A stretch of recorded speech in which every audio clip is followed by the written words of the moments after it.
Press మిత్రులకు హృదయపూర్వక నమస్కారాలు. ఈ ప్రెస్ మీట్ కార్యక్రమంలో గౌరవ మాజీ మంత్రి శ్రీనివాస్ గౌడ్ గారు, చందర్ గారు, అంజన్న గౌడ్ గారు, జయపల్లి యాదవ్ గారు కూడా ఉన్నారు. వారికి కూడా హృదయపూర్వక నమస్కారాలు.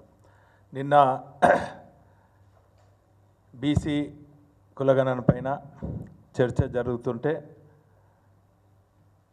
అసెంబ్లీలో చర్చ జరుగుతుంటే లక్షలాది బీసీ కుటుంబాలు అందరూ కూడా కళ్ళు అప్పలించి టీవీల వైపు చూసిండ్రు. గత సంవత్సరం కాంగ్రెస్ ప్రభుత్వం ఎన్నికల సమయంలో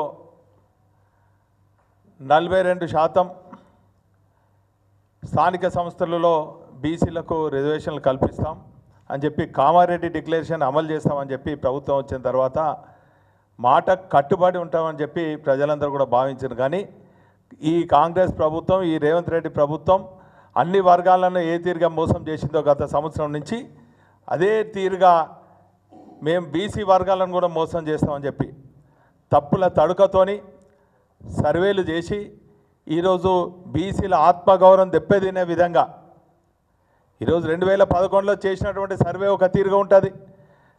తెలంగాణ రాష్ట్రం ఏర్పడిన తర్వాత ఆనాటి తెలంగాణ తొలి ముఖ్యమంత్రి కేసీఆర్ గారు 24 గంటల్లో లక్షలాది కుటుంబాలను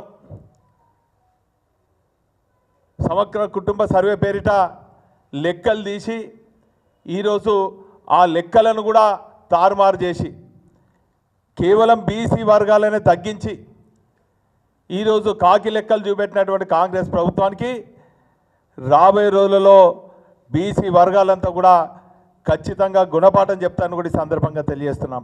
మేము చెప్పుడు కాదు, మీ పార్టీ నుంచి గెలిచినటువంటి ఒక ఎమ్మెల్సీయే ఈరోజు ఈ కాపీలన్నీ కూడా తగలబెట్టమంటున్నారు. ఈరోజు బీసీ వర్గాలన్నీ కూడా, మీ పార్టీలో ఉన్నటువంటి బీసీ శాసనసభ్యులు కూడా ఆత్మవిమర్శ చేసుకోవాలి. ఈరోజు బీసీ వర్గాల పక్షాన ఉంటారా, కాకి లెక్కలు చూపెట్టి కాంగ్రెస్ పక్షాన ఉంటారా అన్నది కూడా మరి కాంగ్రెస్ పార్టీలో ఉన్నటువంటి బీసీ ఎమ్మెల్యేలు ఆత్మవిమర్శ చేసుకోవాలని కూడా ఈ సందర్భంగా తెలియజేస్తూ, ఇప్పటికైనా కూడా సరిచేసి, ఈరోజు నిన్న మేము అసెంబ్లీలో బిల్ పాస్ చేస్తామని చూసిండ్రు. ఈరోజు మళ్ళా కంటి చూపు చర్యగా ఈరోజు బీసీ వర్గాలను మోసపూరితంగా ఈరోజు మా జనాభాను తక్కువ చేసి, ఈరోజు 46% ఉన్నదనో, దానికి ఇంకా 10% మైనార్టీలు మరి కలిపి ఈరోజు 46% అని చెప్పి ఈరోజు ఏదో మీరు చేస్తున్నటువంటి కాకి లెక్కలో ప్రజలందరూ కూడా గమనిస్తున్నారు. బీసీ వర్గాలందరూ కూడా ఆగ్రహానికి గురవుతున్నారు. ఈరోజు ఖచ్చితంగా మీ కాంగ్రెస్ పార్టీ కాకి లెక్కలు స్వస్థపలికి, అదేవిధంగా రాహుల్ గాంధీ గారు రాజ్యాంగాన్ని చేతపుచ్చుకొని దేశమంతా తిరుగుడు కాదు, ఈరోజు రాజ్యాంగంలో ఉన్నటువంటి బీసీ హక్కుల గురించి కూడా మరి మీ పార్టీ ఆత్మవిమర్శ చేసుకొని సరైన లెక్కలతోని కామారెడ్డి డిక్లరేషన్ అమలు చేయాలి.